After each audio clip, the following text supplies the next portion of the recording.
여름이죠. 여름에 참외를 고를 때 줄무늬가 선명하고 색깔이 반짝반짝 광택이 나는 것을 고르라고 합니다. 수박은 꼭지가 마를수록 달고 무늬가 선명하고 꼭지를 향한 무늬가 가늘고 수가 많고 같은 크기라도 무거운 것이 맛있다라고 합니다. 우시장에서 소를 고를 때는 뿔을 보고 고르라고 합니다. 어시장에서 생선을 고를 때는 눈알을 보고 고르라고 합니다. 눈알이 싱싱한 게 좋다는 거죠. 그렇다면 사람은 뭘 보고 골라야 하는 걸까? 진짜 예수 잘 믿는 사람은 어떤 사람인가? 오늘 말씀은 사도 바울이 에베소 교회 목회를 결산하고 떠나야 되는 그런 내용입니다. 이 내용을 보게 되면 좋은 목회자나 장로를 택할 때나 뭘 봐야 하는지 그런 걸 가르쳐주고 있어요. 전혀 제가 의도하지 않았는데 오늘 오후에 우리 임증 예배가 있는데 사도행전 시리즈 설교하다 보니까 오늘 본문에 이르게 됐습니다. 사람은 인격과 실력으로 평가되어야 되는데 우리 예수 믿는 사람은 어떤 신앙의 인격과 어떤 신앙의 실력을 가진 좋은 사람이 교회 리더가 되어야 되는가 우리에게 잘 보여주고 있다고 생각합니다. 바울은 에베소 교회에서 3년 동안 성도들과 동로동락하면서 목회를 했다고 그랬습니다.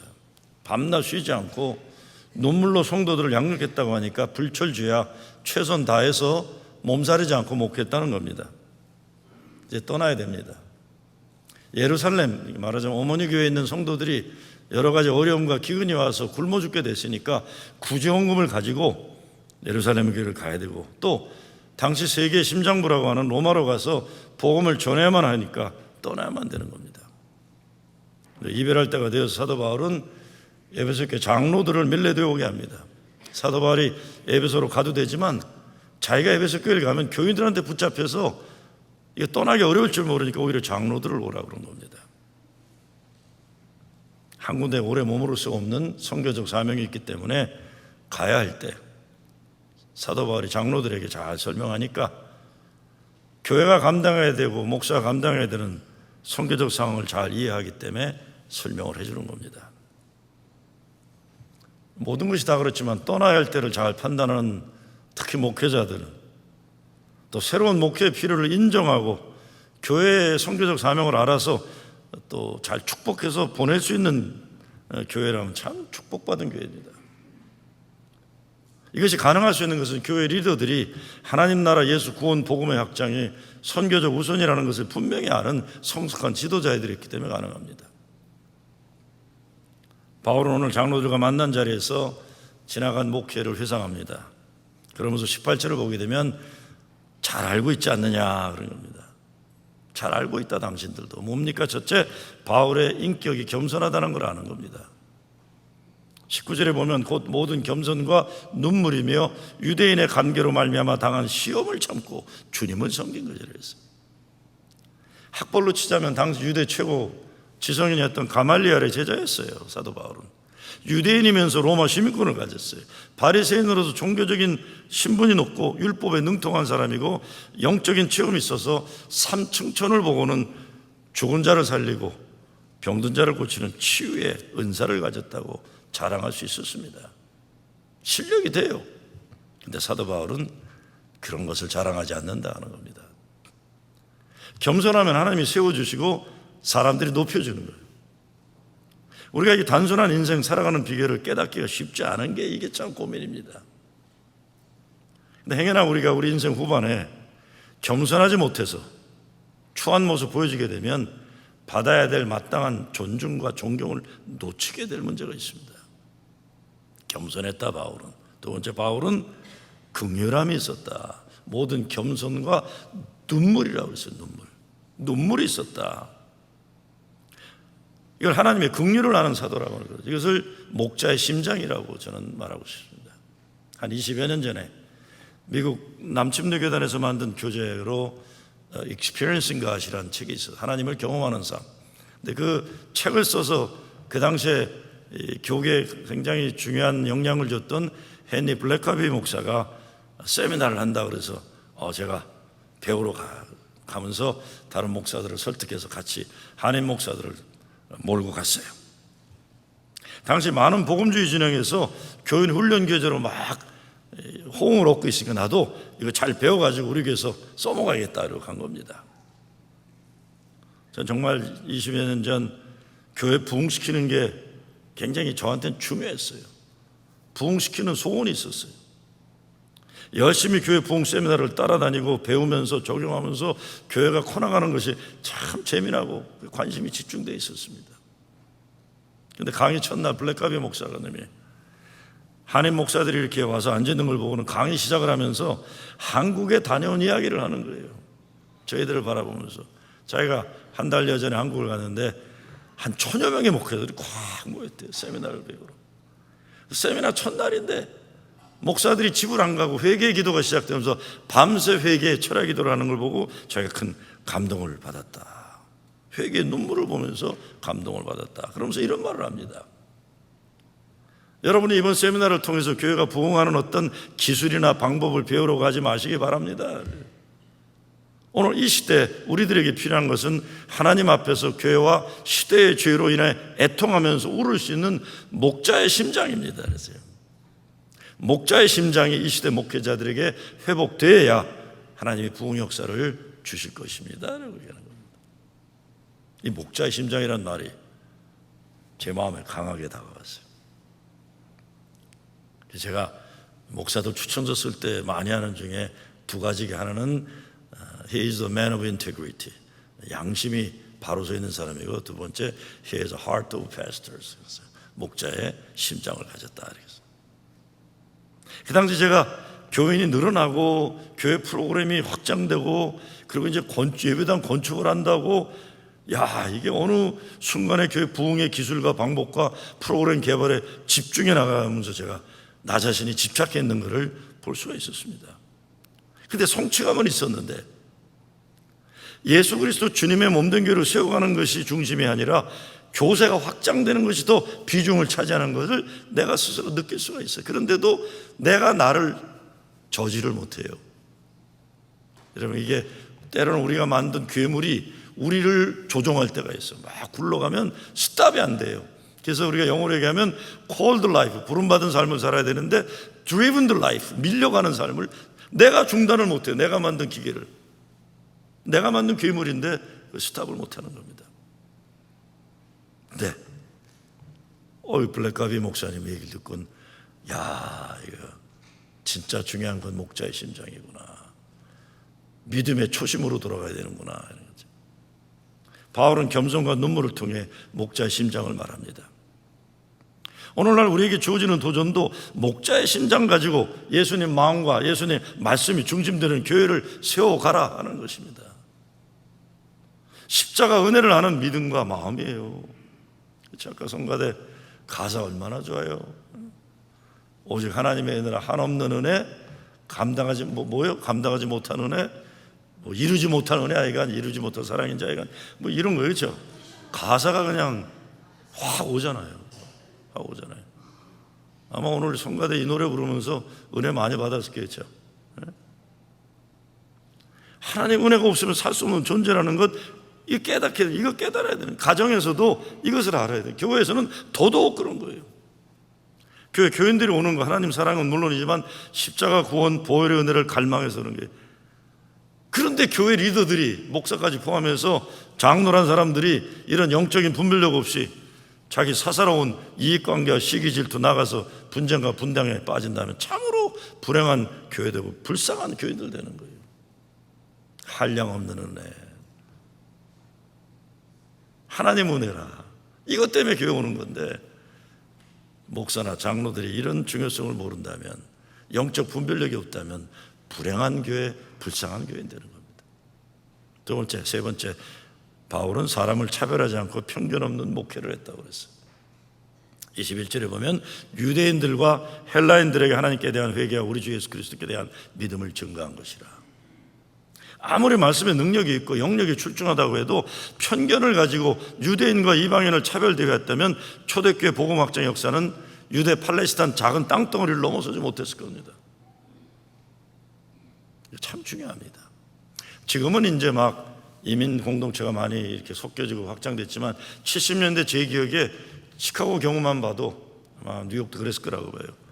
교회가 단단하게 강하게 서는 교회는 영남교회가 호남교회였어요.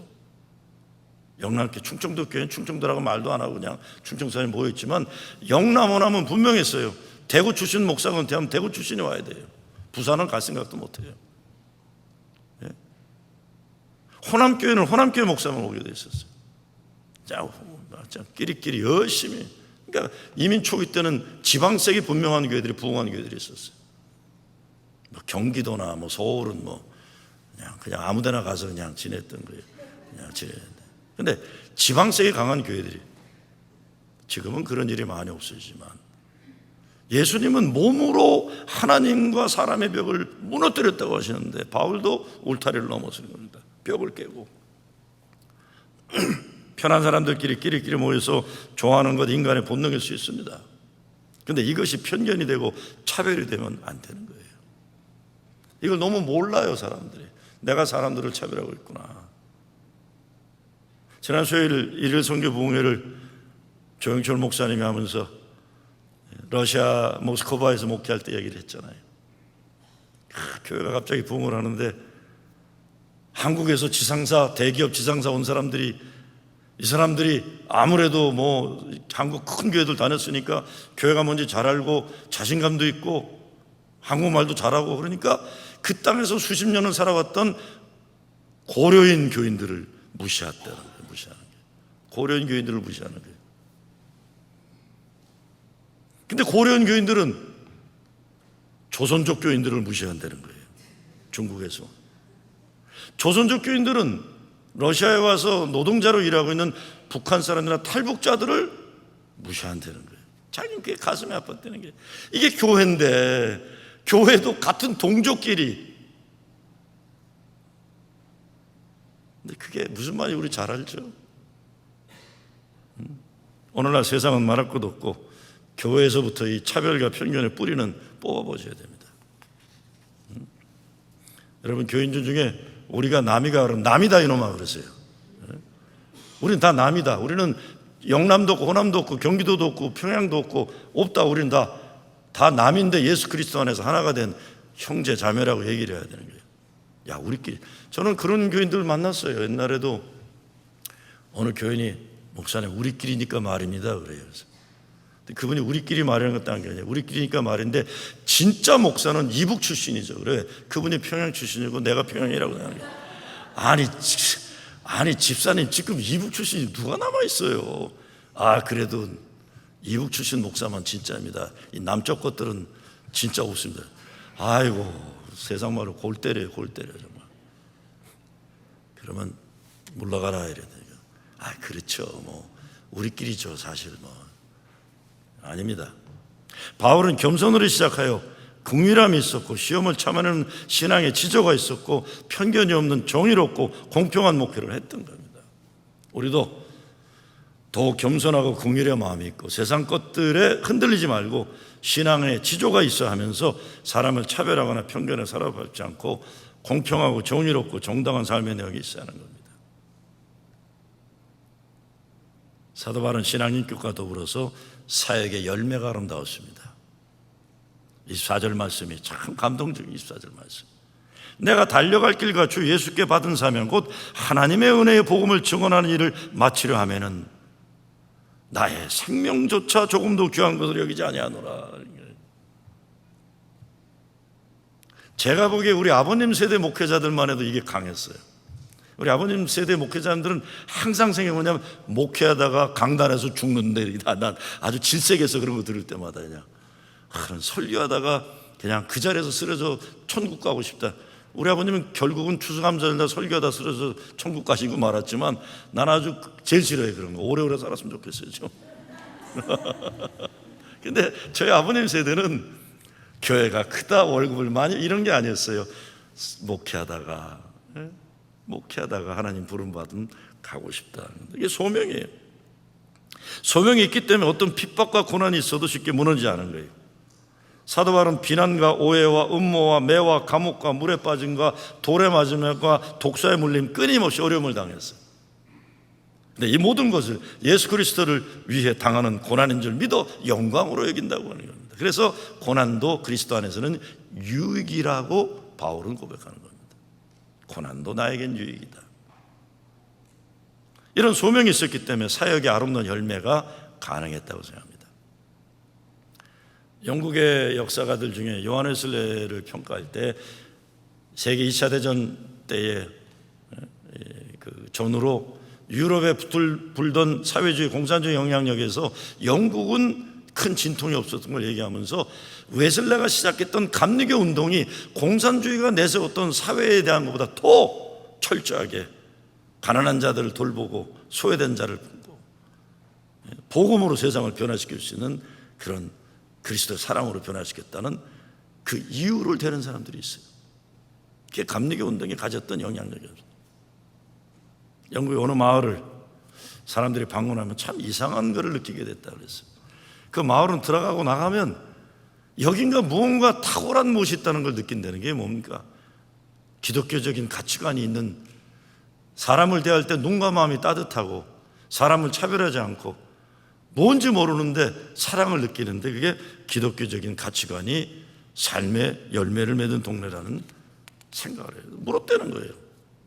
도대체 이 동네는 뭐가 다른 것 같은데 어떻게 이렇게 좋은 동네가 되었는가 물었을 때 동네 사람들 답이, 잘은 모르지만 옛날에 여기에서 요한 웨슬레라는 목사가 목회를 한 후 그렇게 되었다는 이야기가 오늘까지 전해지고 있습니다.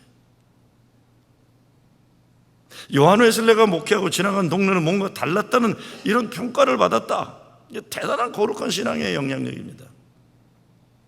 우리가 한 인생 살면서 내가 살았던 곳에서, 내가 섬겼던 교회에서 이런 평가를 받을 수 있다면, 뭐 저를 포함하면 제가 목회하고 은퇴해서 교회에 떠나가는데 교회 나쁜 일이나 말 때 아이고 그거 다 옛날에 있던 김종호 목사 때문에, 그러면 이게 뭐겠어요. 그런데 그게 아니라 거꾸로 장로님들이나 권사님 얘기할 때마다 아유 참 여기 사실 30년 전에 여기 김아무개 목사가 여기 있었는데 그 사람의 기운이 아직까지 넘치는 것 같다고, 할렐루야 뭐 이렇게. 그게 목사나 장로나 권사나 다 마찬가지죠. 기독교 역사에서요, 어느 예배당이 컸다, 어느 교회의 파이프올간이 얼마나 비쌌다, 어느 교회 뭐 성가대가 몇백 명이다, 이런 거 다 얘기 없어요. 기독교 역사를 얘기하는 건 그 나라에 어느 목사가 있었다, 어느 장로가 있었다, 인물들을 얘기합니다. 인물들을, 사람을 얘기해요. 오늘 한국 교육에 대한 문제를 얘기할 때도 한경직 목사님 같은 어른들, 저는 거기에 뭐 진보에는 김재준 목사님도 계시고 어른들이 계셨던 시대가 무너지면서 지금은 애들끼리 싸우는 세상이 되어서 교회가 이 모양 있고란 말이 나오는 거예요. 제가 아틀란타에도 거기 아틀란타 연합장로교회 장로님 한 분한테,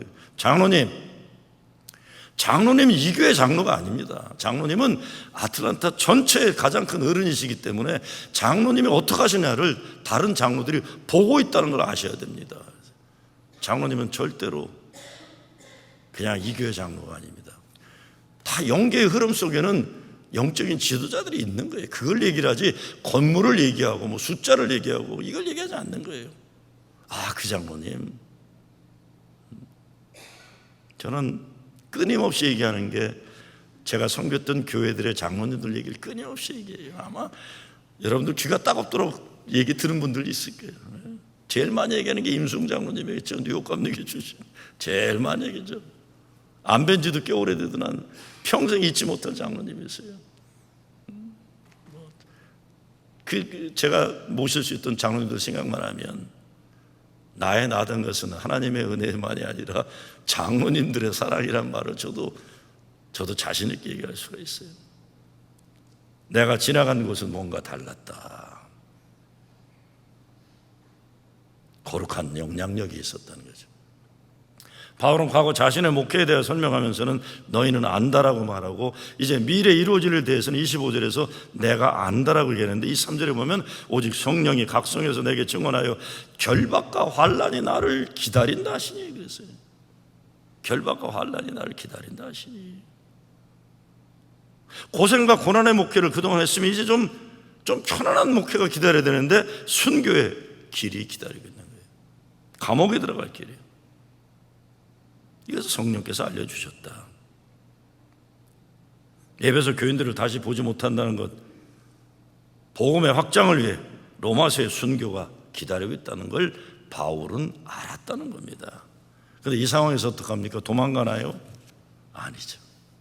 사명을 이루는데 생명을 조금도 아끼지 않을 것을 선언합니다. 24절에서 생명을 아끼지 않고 자신에게 주어진 생명 구원 사역에 집중하여 인생을 살겠다고 다시 결단합니다. 불확실한 미래 장차 고난이 다가온다고 해도 복음을 전가하는 사명만큼은 포기하지 않겠다고 다짐합니다. 어떤 처지 앞에서도 진리, 이것을 포기하지 않는 인생 얼마나 아름답습니까? 소명, 이것을 포기하지 않는 것. 자기 편리와 이익에 움직이는 인생이 아니라 오직 말씀의 진리를 붙잡고 사는 인생. 인생 현실에 집착하지 않고 하나님을 바라보는 것. 시편 15편 4절에 보면 다윗이 여호와의 장막에 유하며 거룩한 성산에 거할 수 있는 자가 누구냐? 그 마음에 소원한 것은 해로울지라도 변치 않는 사람이라고 했어요. 하나님과 맺은 약속은 해로울지라도 변치 않는 사람이다. 하나님께 드린 소원을 지킨다는 겁니다. 그러니 사도 바울은 자기를 본받으라고 자신 있게 말합니다. 우리가 구원은 인격적인 믿음으로 홀로 받지만 삶은 홀로 사는 게 아니죠. 관계를 가지고 살아요. 부모를 만나고 친구를 만나고 배우자를 만나고 동역자를 만나고 수많은 사람들에게 서로 영향을 주면서 살아가는 거예요. 근데 이게 거룩한 영향을 줘야지 나쁜 영향을 주면 안 되는 거 아니에요. 근데 이런 만남 속에서 잊을 수 없고 오래오래 기억하고 싶은 사람은, 닮고 싶은 사람은 누굽니까? 예수 잘 믿을 수 있도록 이끌고 인도한 복음적인 삶의 방식을 살아가는 리더들이, 나를 이끌어준 분들이, 잊지 못할 분들이에요. 오늘 우리 교회 집사공사 장로 찜증 예배 오후에 드리는데, 제가 어제 설교를 정리하다가 이거 임직 예배 설교 제목이 딱 맞는 거래라는 생각이 들었어요. 그렇죠? 만약에 사도 바울이 오늘 본문 가지고 오늘 임직 예배 설교한 무슨 얘기를 할까 생각해 보니까, 첫째, 조심스럽게 행동하라고 해서 28절에요. 여러분은 자기를 위하여 또는 온 양떼를 위하여 삼가라. 삼가라는 말은 주의를 집중하라, 전력하라, 관심 가져라, 조심하라. 이제 바울은 에베소 교회를 자기가 목양 못합니다. 담임 목사직을 놓고 떠나야 되는데, 그런데 장로들에게 자신을 대신해서 목회할 것을 부탁하면서 먼저 자신부터 살피고 성도를 잘 돌아가요. 이게 참 중요합니다. 자기를 성찰에 있는 지도자, 자기를 돌아볼 줄 알아야 돼요. 소크라테스가 그랬나요? 네 자신을 알라 그런 겁니다. 딴 게 아니죠. 더 배워야 하는 자신을, 하나님 앞에 두려움을 아는 자신, 신앙적으로 알아야 돼요. 왜 자신부터 살펴야 합니까? 첫 번째는 자기 영혼의 상태에 대해 소홀한 사람은 영적인 도움을 양떼에게 줄 수가 없어요. 빈수레가 요란하다는 말이 있죠. 신앙에 성숙함이 있는 교회는 시끄럽지도 요란하지도 않아요. 뭐 쓸데없이 신문에 자꾸 광고 내고 뭐 한다고 그러고 그럼 전 읽다가 이거 아무것도 없는데 왜 냈나 하는 생각이 들어요. 물이 흐르듯이 누가 무슨 일을 하는지 밖에서 보면 안 보이지만 교회 모든 일이 깊은 강에서 생수의 강이 흐르고 있는 게 도도하게 흘러가요. 보거나 말거나 흘러가는 거예요. 사람이 드러나지 않고 예수의 것들이 증거되는 겁니다. 성도들이 예수 믿어 행복하고 진리로 자유함을 얻고 어떤 삶의 현실에서도 자족하는 믿음의 비결을 알기 때문에 씩 웃는 겁니다. 제가 자주 말씀드리지만 모나리자의 미소를 싹 짓는 거예요. 누가 물어보면 프로신교회 담임 목사 어때? 씩 웃는 거예요. 모나리자에. 알고 싶으면 와봐. 목사가 아니라 교회 물어보면 씩 모나리자 미소를 지세요. 설명도 해줄 거 없어요. 궁금하면 와. 안 와도 돼. 이렇게 돼요. 뭘 내가 행복한데요. 자꾸 사람들이 궁금하게 열어보고 싶은, 자꾸 예배당 문에 오고 싶은 일이에요. 그런데 주차장에 들어오는 순간에 와, 뭐가 다르구나. 아름답구나. 예배당만 들어오면 은혜의 눈물이 쏟아지는 거예요. 왜 울어? 모르겠어. 그냥 은혜의 눈물이 나와. 이렇게 돼요. 무엇보다 예수로 행복하지 않으면서 전도하려고 몸부림치지 마세요. 자기도 행복하지 않으면서 자꾸 남 보고 예수 믿으라고 그래요. 선교? 예수 믿는 행복이 없으면서 자꾸 선교한다고 하면 선교 열매가 좋은 열매가 안 나와요. 교회를 열심히 하면, 예수 행복하지 않아 교회 열심히 하면 열매가 아름답지 못해. 그러니까 자신부터 먼저 살피라. 살피면 뭘 보게 됩니까? 예수 십자가 보혈로 죄사함을 받은, 용서받은 죄인의 기쁨을, 자기를 발견해. 내가 죄인이었는데 나 같은 죄인 살리신 그 은혜에 놀라워. 오직 하나님의 은혜라. 여기에 은혜의 비밀이 있는 거예요. 십자가 구원의 확신이 있고 인생 고난의 흔적 속에 예수 생명이 드러나는 거예요. 저 아줌마는 평생 고생하고 고난당한 것 같은데 뭘까? 이거 예수의 생명이에요. 저 사람에게 예수의 생명이 있구나. 그래서 어떤 삶의 현실에서도 부활의 승리를 믿는 믿음으로 사는 겁니다. 이걸 살펴보지 못하는 사람들이 시끄럽고 바쁘게 열심히 난리치는, 정신없어요. 자기 성찰이 없고 영적인 자기 속에 넉넉한 예수의 행복이 없는 사람들이 막 설쳐대면요, 정신이 하나도 없어요. 정신. 저는 요즘은 저한테 그런 거 안 물어보는데 상관없어요. 뭘 입으셔도. 근데 목사님 여자들은 한복 입어요. 왜 한복을 인직시 입어요? 설날 입지. 난 정신 하나도 없어. 그냥 아무거나 입으세요. 정신 하나도 없어요. 있는 대로 삽시다. 어제도 음식 얘기하길래 많을까요? 적을까요? 많으면 남아가면 되고 없으면 안 먹으면 되죠. 정신 하나도 없어요. 예? 없으면 집에 가서 드세요. 불평하지 마시고. 이 교회는 음식이 모자라냐? 남아서 버리는 것보다 낫죠. 그렇죠? 배고픔 집에 가서 드시기 바랍니다. 모자라면 교인들은 집에 가서 먹으면 돼요. 손님들 먼저 먹고. 중요한 건 하나님의 사람들을 세우시는 하나님의 은혜가 감사한 거, 이것만 우리가 붙잡고 있으면 되죠. 두 번째, 헌신 수고 가운데 흘린 은혜의 눈물이. 31절에 3년을 밤낮 쉬지 않고 눈물로 각 사람을 가르쳤음을 기억하라. 탐욕 없이 가르친 자신의 삶을 기억하라. 왜 이런 부탁을 합니까? 사도 바울이 교회를 떠나게 되면 29절에 뭐라고 해요? 흉악한 이리들이 밖에서 들어와서 양들을 해칠 것을 안다. 그래서 아이고 참, 사도 바울이 목회한 교회에도 떠나면 이리떼가 들어온다는 거예요. 그리고 그동안 멀쩡했던 사람들이 30절에 보니까 사도 바울이 떠나고 나면 교회를 어지럽게 하고 파괴적인 일들을 함부로 하게 될 걸 알았다. 30절이에요. 기회를 노렸다가 사도 바울이 떠나니까 막 그 못된 교인들이 또 설치되기 시작하는 거예요. 교회 리더들 가운데 자기 팔을 만들고 자기 세력을 확장하기 위해 어그러진 말을 하는 사람들이 나올 걸 바울은 알았다고 했습니다. 이런 일이 생겨나면 모두 불행하게 되니까 바울은 32절에서 지금 내가 여러분을 주와 및 그 은혜의 말씀에 부탁하노니 그 말씀이 여러분을 능히 든든히 세우사 거룩하게 하심을 입은 모든 자 가운데 기업 있게 하시리라. 이것을 이겨낼 수 있는 것, 주의 은혜의 말씀을 붙잡는 거다. 교회 리더들에게 주님과 주님의 말씀을 붙잡으라고 부탁하는 거예요. 교회 중심에는 예수님 말씀이 있어요. 예수님 마음이 있어야 되는 겁니다. 그래서 제가 큐티 열심히 하시라고 말씀드려요. 교회 리더들의 관심은 제가 2주 전에 이번에 장로 되는 분들 훈련하면서 그런 말씀을 드렸어요. 내 소원은 프로징 제일교회 존경받는 장로님들이 세워져서 영적인 질서가 회복되는 것이다. 그래서 있었는지 없었는지 몰라요. 그냥 영적인 질서가 좀 섰으면 좋겠다 그래요. 옛날에 있었는지 난 알 길이 없어요. 영적인 질서가 무너진 거예요. 존경받아야 될 분들이 존경받지 못하고 겸손해야 될 사람들이 겸손하지 않고 장로에 있어야 될 자리에 있는 장로들이 장로가 아니어야 되는 일들을 하고, 그게 서로 무시하게 되고 젊은이들이 나이 많은 사람한테 함부로 하게 되고 목사는 불신하게 되고, 이런 게 없으면 좋겠다. 그러면서 제가 말씀드린 게 딴 게 아니에요. 내가 섬겼던 교회들은 시무장로가 되면 행정직을 못하게 했다 그랬어요. 시무장로가 되면 기도하는 일과 신방하는 일과 말씀 가르치는 일만 집중하도록 했다.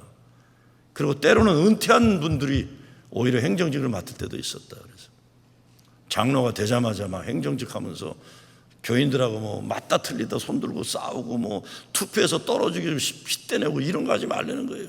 장로 정도 되면 투표하는데 들어오지 말라는 거예요. 저는 투표 잘 안 합니다. 그래서 목사가 내 의견 내는데 뭐 교인들하고 투표 대결 붙고 장로들은 갈라져서 아이고 그게 뭐 하는 일이에요. 장로는 뭐 하라고요? 기도와 말씀과 신방에. 권사님 뭔가 불만스러운 얼굴로 좀 보고 아니죠. 그렇게 얘기를 했어요. 행정직 하지 말아라 가능하면. 장로들은 영적인 일에만 집중해달라. 오늘 본문에서 사도 바울이 세 가지를 제시하는 사람을 얘기해. 첫째 29절에서 말하는 사나운 이리와 같은 사람들이에요.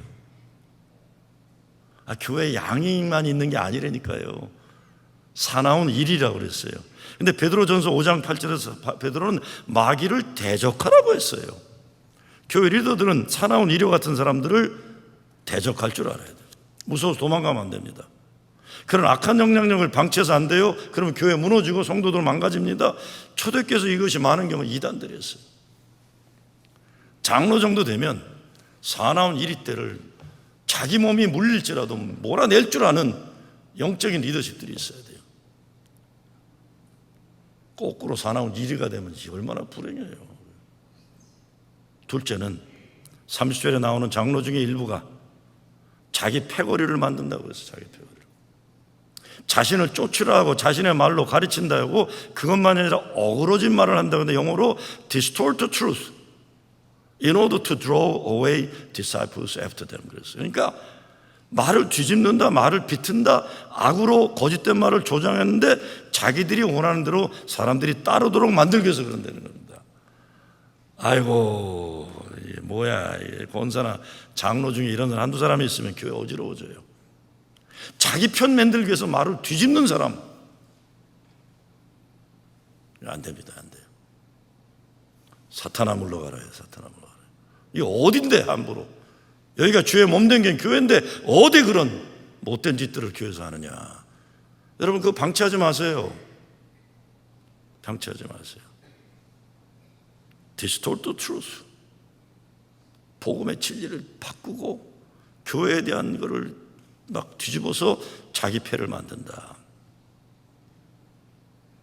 요즘 한국 감리교단 뉴스를 보면 교단본부가 어느 교회 목사를 재판에 넘겼더라고요. 어느 교회가 감리교회인데 교회를 팔면서 어떻게 했냐, 사는 사람한테 가격을 낮춰서 사겠어요. 그러니까 교회는 돈을 조금 받았어요. 근데 나중에 보니까 90억 원이라는 어마어마한 돈, 90억 원이면 뭐 900만 불? 어마어마한 돈이 누구한테 들어갔을까요? 어떻게 아세요? 안 돼요. 우리 권사님도 안 돼. 다 안 돼요. 목사한테 갔다고. 나 뭐야. 뭐 9만 불도 아니고 900만 불을 그거를 교회 사기로 팔아가지고 교인들이 헌금해서 피땀 흘려 세운 교회를 싸게 팔아서 남기고 자기는 90억 원을 챙겼다. 그 돈 가지고 행복할까요? 그 돈 가지고 자녀들 미국에 유학 보내면 그 아이들이 공부 제대로 할까요? 한심한 거예요. 한심한 건. 이게 사실이라면 천인공노할 일입니다. 그러면 안 된다는데. 그럼 어떤 사람이 돼야 되느냐? 헌신과 희생으로 섬기는 리더들이에요. 그래서 35절에 범사에 여러분에게 모본을 보여준 바와 같이 수고하여 약한 사람들을 돕고 또 주 예수께서 친히 말씀하신 바 주는 것이 받는 것보다 복이 있다 하심을 기억하여야 할지니라. 이게 35절이에요. 헌신과 희생으로 섬기는 리더들에게 감사하는 것 하나님 축복하신다. 그랬더니 이 말을 한 후에 다 무릎 꿇고 함께 기도하고 눈물로 서로 굿바이 했다. 얼마나 아름다운 모습입니까? 하나님 보시기에 아름다운 교회 리더들이에요. 아름다워요. 저는 이 정도는 아니지만 한 10% 비슷하게 저도 이 말의 의미를 아는 경험을 하고 목회지를 떠나올 수가 있었어요. 오늘 말씀이 우리에게 너무나 귀중한 말씀이라고 생각합니다. 사도 바울이 오늘 말한 것처럼 우리 프로싱 제일교회 성도들이 모두 주의 그 은혜의 말씀이 중심이 되는 신앙생활을 그 믿음으로 지켜내고 교회를 섬길 때 겸손과 눈물로 참는 믿음의 성숙이 있고 성령의 매임이 있어서 희생과 헌신으로 주의 몸된 교회를 강건히 세워나가는 여러분 되시길 주의 이름으로 축원합니다.